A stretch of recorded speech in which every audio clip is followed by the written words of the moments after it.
What's going on, everybody? Welcome to After Prison Show, and today we're going to be talking about Tekashi 6ix9ine again because it was just yesterday where he was up in the courtroom singing like a canary. Folks, we have done quite a bit of clout chasing off of Tekashi 6ix9ine, and the reason being is because we already knew what this man was going to do as soon as he got locked up. And the crazy thing about it is, yesterday, what took place up in the courtroom, the entire transcript, the entire Q&A has already been made available on the internet. And I'm trying to tell y'all, the internet's just like the Fed. You ain't getting nothing past them. Now, folks, there's a lot I want to address today in relation to Tekashi 6ix9ine taking the stand yesterday and basically pointing every finger on his hand at anybody and everybody that he possibly can in an effort and with hopes to somehow get himself a lesser sentence. And I think the first thing that I want to start with is like the definition of what a gangster really is. Because I think this day and age, the youth, they've definitely got a very bad misconception of just what a gangster is. Folks, take a look at this picture right here, and what I'm showing you is the true definition of a gangster. A person who works hard for a living. A person who's not afraid to get their hands dirty the legal and legit way in an effort to be able to take care of the responsibilities that they have in this life, in this world, to not only themselves, but also to their family and possibly their friends. That's a gangster. And you know, we could have gone a million different ways with that. I mean, I could have put a picture up like this saying, and this is a gangster. But I decided against that because I really want to convey, a really positive message with this, especially to the youth who at one point were so enthralled with this Skittle Pack Rainbow Six light bright looking mother. I mean, this dude's music was absolutely horrendous. I really don't understand how this dude gained any kind of claim to fame other than, I'm guessing, portraying himself as some sort of a gangster. Which, it's quite apparent by what he did up in that courtroom yesterday that he is not. It was everybody that I'm pointing out on my fingers right here. All of them. They all did it. They all told me to do it. Can I borrow your hands and your fingers? Because I need more to point out everybody involved. But again, folks, this is a gangster. Somebody who works hard for a living. And folks, what I'm getting ready to show you right now is the true definition of what is not. I repeat, what is not a gangster, and it's this picture right here. Folks, take a look at this court artist rendition of old little Tata 64 up on the stand, doing what we all knew he was most certainly going to do once he got arrested. It was him right there, and him right there, and also him over there. And the guy that just walked out of the courtroom trying to escape authorities, it was him as well. He was actually the head honcho of the organization. I was only portraying a role. You see, I was really going for some kind of a Hollywood role, so acting was something that I was trying to brush up on, and acting was exactly what I was doing when I was messing with that guy right there. Little Listerine bottle as well. Don't look away. You know you're guilty. You know you're guilty. I'm only guilty by association, Your Honor. I mean, really, look at my hair. Look at my hair, Your Honor. 40 years! Singing like a damn canary. There is nothing in this world that is less gangster than getting on the stand and testifying against your man. Testifying against your first and second and third in command. Damn! Cody, pull up a Tekashi beat. Go! And folks, I really want to spend a couple of seconds dissecting this artist rendition of Tekashi 6ix9ine on the stand from yesterday. I mean, look how skinny this dude has got. I'm not sure if this is just the artist's interpretation of this dude, a little skinny rat, or if this is really how he's looking these days. I mean, this dude looking like he's lost a lot of weight behind bars. So, it kind of makes perfect sense that this dude is on the stand trying to get him plenty of extra hot dog trays.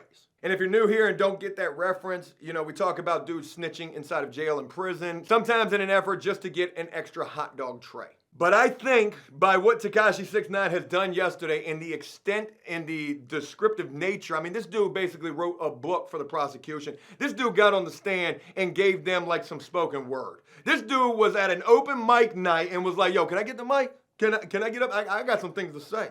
Thank you. And little tater sauce right there, he's the one that jumped me into the gang. They didn't jump me into the gang. You see, there's certain ways that you're supposed to be getting initiated, but really all they said I had to do was pay. I literally paid, and I became a member of the gang. I didn't know how to do the correct handshake at first. They would correct me on that, but I mean, there was no violence involved on my part. I literally got to represent the brand, and the brand was the Treyway for life. And yeah, everything that I just shared with you in that little skit right there is no exaggeration. That is legitimately what this dude, Little Tasty Cakes 22, was talking about on the stand yesterday. And again, folks, this man's statement, I can't even call him a man, this snitch's Q&A was made available yesterday, basically as this was taking place. It's almost like they had a dude in the courtroom. I first saw it on Twitter. So it's almost like they had a dude in the courtroom on Twitter, basically tweeting out this entire Q&A that was taking place between the prosecution and Little Tadun 41 while he was on the stand. And we're going to be reading some of this dude's statement here in this video. But first, I think what I want to do is give you guys like my reaction to Tekashi 6ix9ine's statement. So if you'll allow me to do that, we're going to do something like a reaction video just real briefly. Again, I've got the statement right here. I want to look over this real quick. It says, this is Daniel Hernandez, a.k.a. Tekashi 6ix9ine, who took the stand today to testify against his former friends. Why do 10 when you can give 5 to a friend? Here is the transcript of what happened. We got this from TMZ, but there was other people who got access to this way before they got their hands on it. So again, folks, my reaction to this, I'm not surprised. Is anybody surprised? Like, how can you take serious a dude whose hair looks like every primary color of the rainbow? How can you take a dude serious like this? This dude's head looks like a pack of Starburst. This man has a sexual position tattooed on his face, which he might become very familiar with when he gets to where he's going. And we're going to talk about that as well. But how can anybody be surprised that this dude is singing like the rat that he is up inside of the courtroom? This dude was a fraud from the beginning. You know who really I would have expected better from? I would have expected better from the gang. You know, I don't know much about them, the Treyway. But, you know, you would imagine they got the wool pulled over their eyes for real by this wolf in sheep's clothing. You would imagine they would be able to just look at this dude. You know, when he's coming in there to fill out his gang initiation application, they should be able to look at that application, look at him, look at that application, and then say, you got to get up out of here. We can't take you serious looking like that. Boy, you look like the damn Ronald McDonald clown, just with longer hair. This ain't the circus. This that gang shit for life. I just can't understand how anybody could be surprised that this dude would not only get on the stand, not only point every finger and toe at everybody in the courtroom, he probably even tried to point out the prosecution. And the prosecutor's the one that told me to cooperate. They promised me a sweet deal, but I will admit, this statement is very damning. I don't think there's any type of a bounce back career in the SoundCloud rapper field, or especially, definitely not in that gang life, after what was made public yesterday on the internet. I'm not going to read this entire statement. If you want to see it, it's all over the internet. All you got to do is just type in Snitch 9's cooperation Q&A, and I'm sure it's going to pop up. But what I do want to address first and foremost is this one question that was asked to Tekashi that said, when did you start living in federal custody? When did you start cooperating? And this dude's answer to this was the next day. The day after we were taken down. Boy, you didn't waste no time at all. I can imagine you answered that question just as fastly as you began to tell every damn thing that you know. A little travesty 4. When did you first start living in custody? And also, when did you start cooperating? The next day, the very next day, not even 24 hours, the very next day. I didn't even need anybody coming making any threats to me at all, talking about this much time or that. I know exactly what I'm supposed to do as soon as I get arrested. I am supposed to start talking. I'm looking for a plea deal. I am looking for a deal. I don't want to do all of this time. I mean, look at me. I actually would make a very attractive woman. I am not going to do very well in prison the next day. And you know, just think about that. Like, there was no hesitation on this dude's part at all. The very next day after he got arrested, you know, the feds probably came in there, they sat him down, they brought him some Chick-fil-A. Maybe they brought him one of those brand new Popeye spicy chicken sandwiches. Oh my God, this is delicious. I will tell you on my mother.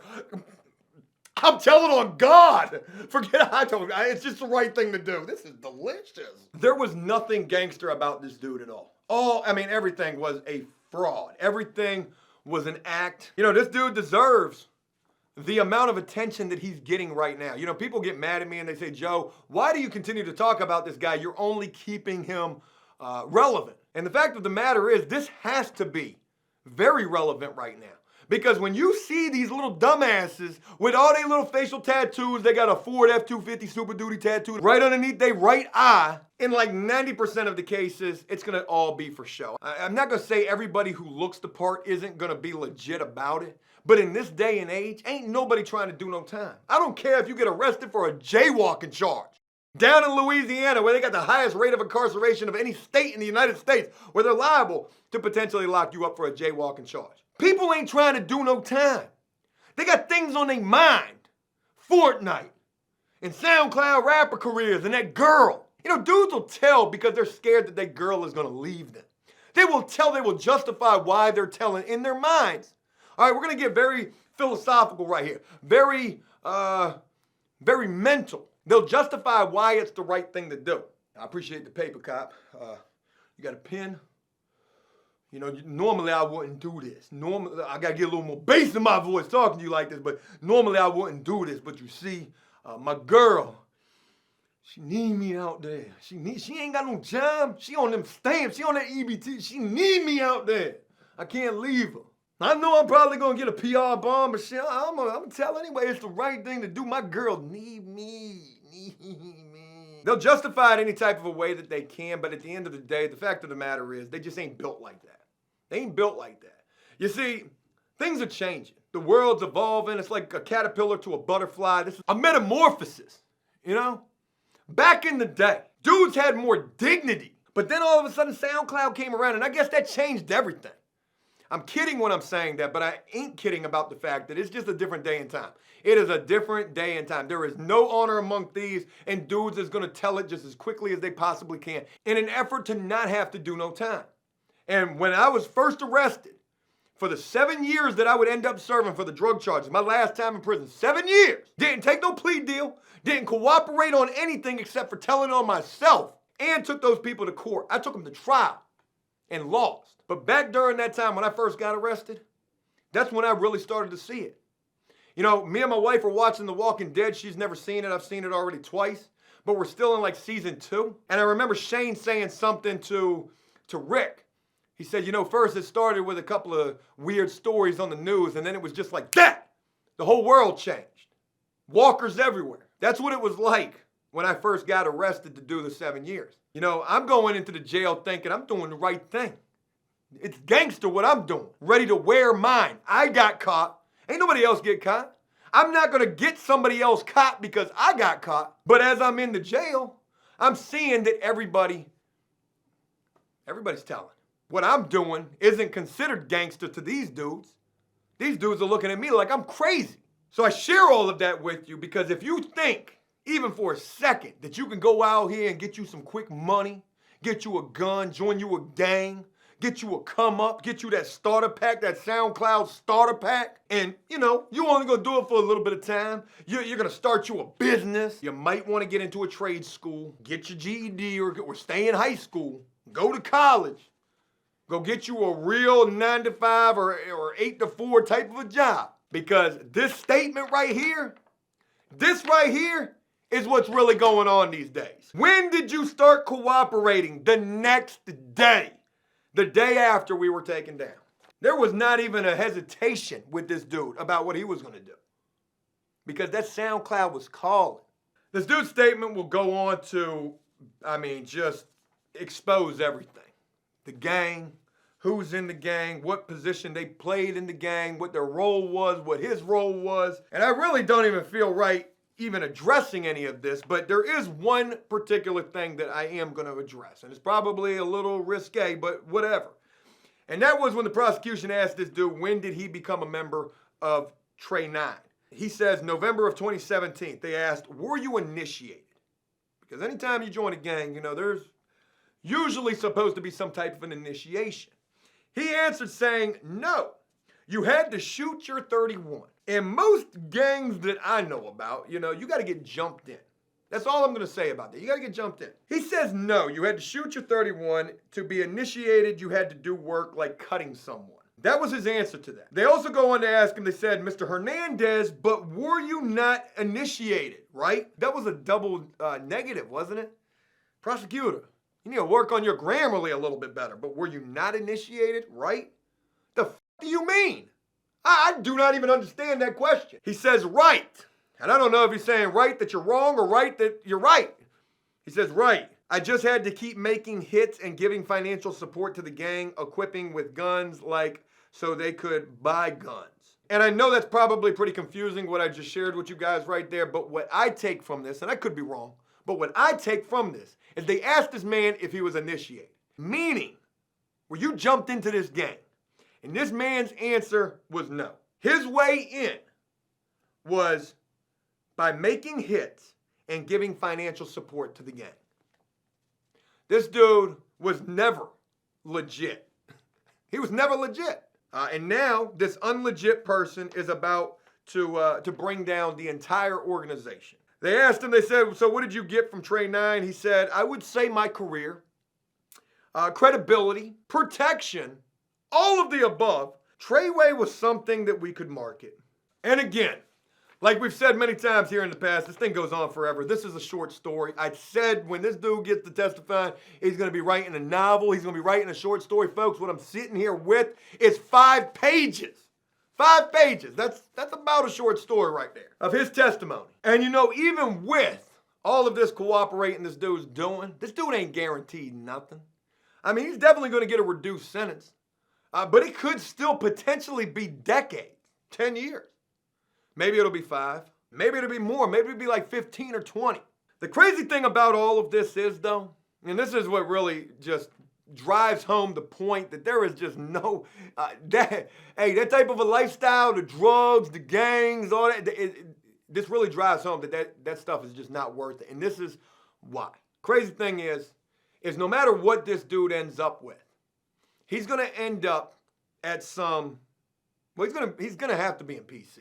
I was going to say he was going to end up at some snitch camp where snitching is condoned and things like that. But the reality of the situation is it's going to be hard to find somewhere that is safe for this dude. Unless they put this dude on one of those special needs prison yards, which are usually your dudes with your bad type of charges. This dude went from some kind of top of the totem pole in the SoundCloud music career and the dumbass songs and the little cool gang lifestyle to potentially having to serve whatever time he's sentenced to on a special needs prison yard. Because ain't nowhere gonna be safe for this dude. And you know, if for whatever reason this dude is able to go to one of these snitching type of PC prison yards, because you got like your snitching PC prison yards, your special needs prison yards. A lot of times those things are the same exact thing. They could be 2 different types of prisons though, where you got dudes with just your bad charges and then your dudes who are just snitching. But I'm pretty sure they're all kept at, you know, the same type of a prison. Even at a prison like that, you know, it's not a guarantee that this stuff that this dude did on the stand writing this short story for the prosecution, it's not even guaranteed that won't be condoned, or that won't be overlooked. Whether it's from him spending some money paying for protection, because that's what he was doing with the gang. Before this dude ever got to prison, he was getting extorted.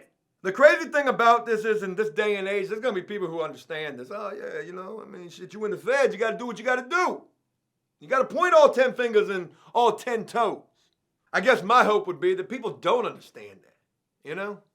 But understand this. This is a point that I want to leave you guys with, and I'm going to leave you with something very profound, and we're going to wrap this up. We're going to be done with this until we find out what happens next. But understand this. This is the type of stuff that people are doing these days. So if you think you're going to go out there and try to be little J Money when he was 18 years old, or some little thugging type of a dude, it ain't an easy game to win. You're playing that game on the hardest possible mode there is. Because it ain't just the police who are out for you. It's the people who are working for the police as well. And you never know. You never know what truly lies in the hearts of people these days, or how deep they're indebted to the police for keeping them out of jail. So keep that in mind next time you're thinking about starting you a SoundCloud account. And finally, as I wrap this up, folks, I want to leave you with this. And this is something that really speaks to me. This is from my favorite rapper, one of my favorite rappers, Meek Mill, who is a dude who has served plenty of time. He is now out of jail after his last arrest for riding a wheelie down the street on a motorcycle. They violated his probation for that. I think he was doing a music video during this. Robert Kraft has backed this dude up. There have been plenty of people who have backed this dude, Meek Mill, up because he's a positive dude in the community. This is a dude who has lived that gangster type of a life. And this is a dude who knows that nowadays, you can't win with that. But Meek Mill would tweet something out yesterday when all of this Tekashi testifying was taking place, and I want to share that with you right here. He says, 6ix9ine is up in a federal courthouse today, kids. Message of the day. Don't be an internet gangster. Be yourself. Hashtag clout is not the route. Get money. Clout is not the route. I definitely rock with that. And I hope all of you rocked with this video as well. Hey, look, that's it. I hope you guys enjoyed this video, and if you did so, please leave a like and a comment letting me know exactly what you guys think about this entire situation. As always, until next time, enjoy life, the free world. Never take a moment for granted, and make the most of every day.